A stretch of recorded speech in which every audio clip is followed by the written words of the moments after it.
وزیر اعلیٰ بلوچستان میر سرفراز بگٹی نے ہنہ اڑک کے گاؤں ببری کا دورہ کر کے دہشت گردوں کے خلاف جاری آپریشن شعبان کا جائزہ لیا۔ وزیر اعلیٰ بلوچستان نے آپریشن میں حصہ لینے والے پولیس کے جوانوں سے ملاقات کی اور ان کی بہادری، عزم اور پیشہ ورانہ صلاحیتوں کو سراہتے ہوئے خراج تحسین پیش کیا۔ ان کا کہنا تھا کہ دہشت گردی کے خلاف جنگ میں سیکیورٹی فورسز کی قربانیاں پوری قوم کے لیے باعث فخر ہیں۔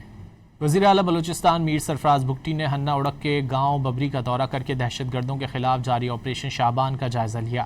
وزیر اعلیٰ بلوچستان نے آپریشن میں حصہ لینے والے پولیس کے جوانوں سے ملاقات کی اور ان کی بہادری، عزم اور پیشہ ورانہ صلاحیتوں کو سراہتے ہوئے خراج تحسین پیش کیا۔ ان کا کہنا تھا کہ دہشت گردی کے خلاف جنگ میں سیکیورٹی فورسز کی قربانیاں پوری قوم کے لیے باعث فخر ہیں۔ وزیر اعلیٰ بلوچستان میر سرفراز بگٹی نے ہنہ اڑک کے گاؤں ببری کا دورہ کر کے دہشت گردوں کے خلاف جاری آپریشن شعبان کا جائزہ لیا۔ وزیر اعلیٰ بلوچستان نے آپریشن میں حصہ لینے والے پولیس کے جوانوں سے ملاقات کی اور ان کی بہادری، عزم اور پیشہ ورانہ صلاحیتوں کو سراہتے ہوئے خراج تحسین پیش کیا۔ ان کا کہنا تھا کہ دہشت گردی کے خلاف جنگ میں سیکیورٹی فورسز کی قربانیاں پوری قوم کے لیے باعث فخر ہیں۔